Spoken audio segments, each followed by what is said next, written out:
કચ્છ જિલ્લાના પાટનગર ભુજને નગરપાલિકામાંથી મહાનગરપાલિકાનો દરજ્જો આપવા છેલ્લા લાંબા સમયથી સ્થાનિક સંસ્થાઓ, વેપારી વર્ગ અને નાગરિકોમાં માંગ ઉઠતી રહી છે। શહેરનું વિસ્તરતું વસ્તી ગણતરીક્ષમ પ્રમાણ, વધતી વસાહતો, વિસ્તરતી સીમાઓ અને વિકાસની જરૂરિયાતો વચ્ચે હવે ભુજને મહાનગરપાલિકાનો દરજ્જો અનિવાર્ય બની ગયો હોવાનો મત અનેક આગેવાનો વ્યક્ત કરી રહ્યા છે। ભુજ ડેવલપમેન્ટ કાઉન્સિલ સહિતની સંસ્થાઓએ અનેકવાર રાજ્ય સરકાર સમક્ષ ભુજને મહાનગરપાલિકા બનાવવાની રજૂઆતો કરી છે। પત્ર વ્યવહારથી લઈને ગાંધીનગર સુધી જઈ રૂબરૂમાં રજૂઆતો કરવામાં આવી છે। ભુજ નગરપાલિકાએ પણ આ સંબંધમાં ઠરાવ પાસ કરીને રાજ્ય સરકારને મોકલી ચૂક્યું છે। ભુજ ડેવલપમેન્ટ કાઉન્સિલના પ્રમુખ અવનીશ ઠક્કર, મંત્રી સંજયભાઈ ઉપાધ્યાય અને દિલીપભાઈ ઠક્કરે જણાવ્યું કે વર્ષ 2001ના વિનાશકારી ભૂકંપ પહેલા ભુજ માત્ર 6 કિલોમીટર વિસ્તારમાં સમેટાયેલું હતું, પરંતુ ભૂકંપની પુનઃવસાહત બાદ શહેર ઝડપથી વિસ્તર્યું છે અને આજે તેનો વિસ્તાર વધીને 56 કિલોમીટર જેટલો થયો છે। શહેરના આસપાસના ગામડાઓ નાગોરા, મઢાપર, ભુજોડી, મિર્જાપર, કનૈયા બે સાથે ભુજનો વ્યવહારિક વિકાસ એકરૂપ થઈ ગયો છે। તેમને પણ મહાનગરની સીમામાં સામેલ કરવાની માંગણી થઈ રહી છે। હવે લોકો બહુ આતુરતાથી રાહ જોઈ રહ્યા છે। આનંદની વાત એ છે કે લોકલ એમએલએ કેશુભાઈ પણ ખૂબ પ્રયત્નશીલ છે। ભુજ નગરપાલિકા પોતે પણ બહુ પોઝિટિવ છે અને હવે પરિસ્થિતિ એવી છે, જો જાહેરાત ન થાય તો લોકો આને અલગ રીતે લેશે એવું પણ મને હવે દેખાય છે। કેમ કે ગાંધીધામ મહાનગરપાલિકા તૈયાર થઈ ગયા પછી ત્યાં જે રીતે ત્યાંના અધિકારીઓ કામ લઈ રહ્યા છે, કામ કરી રહ્યા છે, એ બધા કામોને જોઈને એ ભુજની પ્રજાને પણ થાય છે કે હવે અહીંયા દબાણ હટવા જોઈએ, રોડ રસ્તા સારા થવા જોઈએ અને આપણું ભુજ એ પ્રકારે ડેવલપ થાય। અત્યારે ખાલી રોડ રસ્તા થોડાક ભુજમાં થયા તો બી લોકો રાજી છે। જો ખરેખર મહાનગરપાલિકા આવે અને સારા કક્ષાના અધિકારી આવે તો મને લાગે છે કે હવે ભુજની એ ડિમાન્ડ છે જસ્ટિફાઈડ થવી જોઈએ અને ગુજરાત સરકાર એ પણ ગંભીરતાથી આ બાબતે લેવું જોઈએ। રહી વાત અમારી સંસ્થાની, તો અમે પણ રજૂઆત કરીએ છીએ કે હવેના બજેટમાં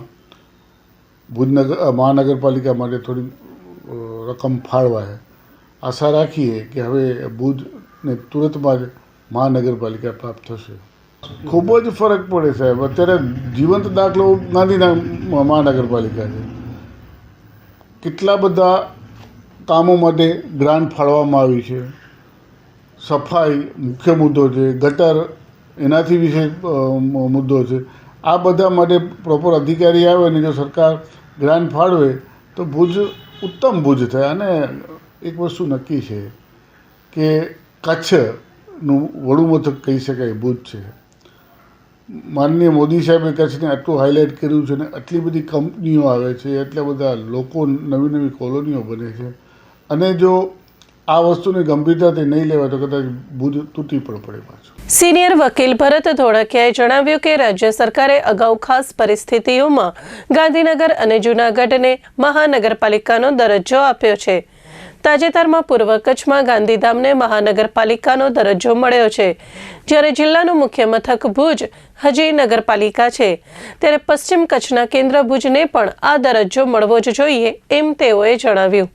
અગાઉ ઇંગ્લિશ પેપર્સમાં જાહેરાત હતી કે દાવો માન્ય કરેલ છે। ભુજને પાત્રતા બાબત કોઈ હજી સુધી સરકાર કે કોઈ અધિકારી તરફથી એમ કહેવામાં આવ્યું નથી કે આ પાત્રતા નથી, બલકે બે ચુકાદા પ્રમાણે જૂનાગઢ નગરપાલિકા અને ગાંધીનગર નગરપાલિકા પ્રમાણે ભુજની પાત્રતા બને છે। સવાલ એ છે કે આટલા લાંબા સમયથી પ્રશ્નો હોવા છતાં હજી જાહેર નથી થયું। અત્યારે બજેટ આવે છે ત્યારે સ્વાભાવિક છે કે પ્રજાની આકાંક્ષા હોય કે આ બજેટમાં મહાનગરપાલિકાની જાહેરાત કરવામાં આવશે। એનું કારણ છે કે ભુજ નગરપાલિકાની મુદત પણ પૂરી થઈ ગઈ છે, તેથી નવી ચૂંટણી થાય એ પહેલાં મહાનગરપાલિકા બને તો સીધી મહાનગરપાલિકાની ચૂંટણી થાય।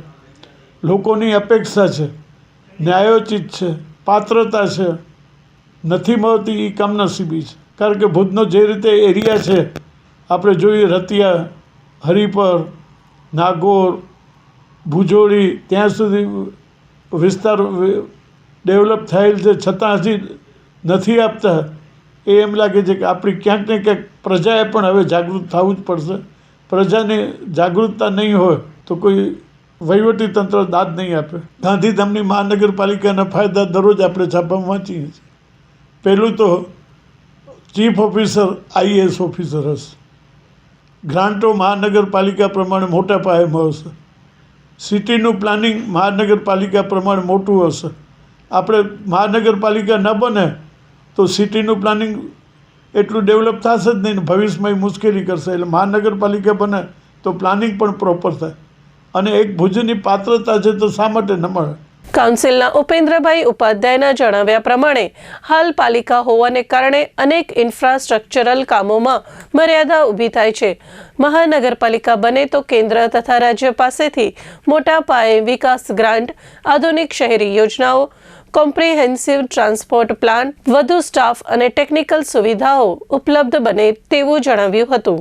ભુજને મહાનગરપાલિકા માટેની વાત ઘણા સમયથી ચાલી રહી છે ને આ અંગે ઘણા બધા વર્કશોપ, ઘણી બધી માહિતીઓ આપણે એકઠી કરી છે અને એના અનુસંધાને માનનીય ધારાસભ્ય શ્રી કેશુભાઈના નેતૃત્વમાં મુખ્યમંત્રી શ્રી ભૂપેન્દ્રભાઈને પણ મળેલા છીએ.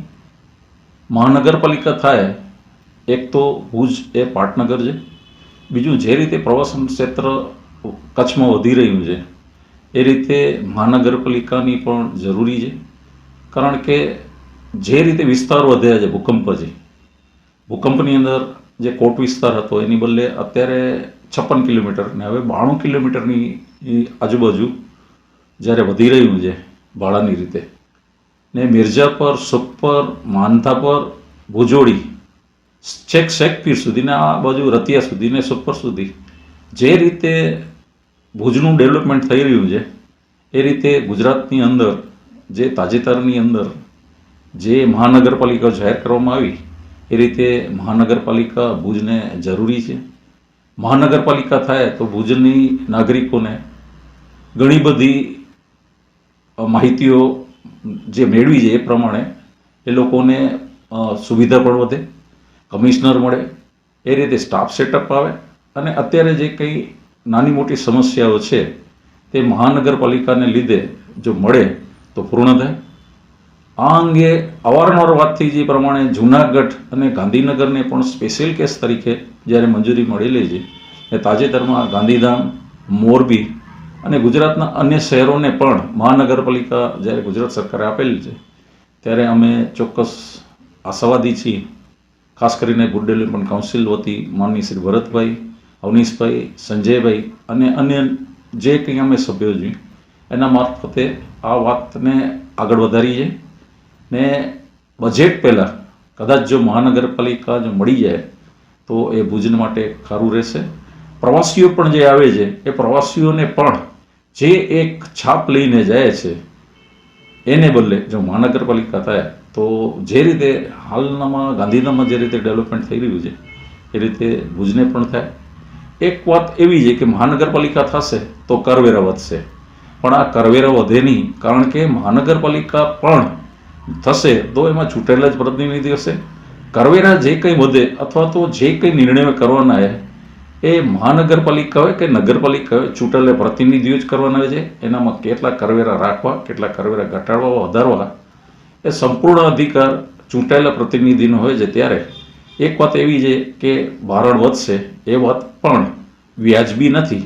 એટલે આ તમામ પાસાઓ વિચારતા મહાનગરપાલિકા માટે ભુજને મળે એ માટે આપણે ભુજ શહેરના તમામ નાગરિકો, સંસ્થાઓ એ લોકપ્રતિનિધિઓ સાથે ખાસ કરીને માનનીય શ્રી કેશુભાઈ, દેવજીભાઈ અને વિનોદભાઈ સાથે મળીને રાજ્ય સરકારમાં વિનંતી કરવી જોઈએ કે ભુજને મહાનગરપાલિકા મળવું જોઈએ. કારણ કે પાટનગર છે અને જે રીતે ભુજની એક ઐતિહાસિક ધરોહર વર્ષોથી ભુજ છે રાજધાની રહી છે કચ્છની, ત્યારે પણ ને ઔદ્યોગિક ક્ષેત્રે અને ટુરિઝમ ક્ષેત્રે, ખેતીના જે ખેતીવાડીના ક્ષેત્રે જે કંઈ આગળ વધી રહ્યું છે કચ્છ અને ખાસ કરીને ભુજ, એ રીતે પણ મહાનગરપાલિકા જરૂરી છે. એટલે મહાનગરપાલિકા મળે એ માટે લોકપ્રતિનિધિઓ સાથે મળીને આપણે રજૂઆત કરવી જોઈએ.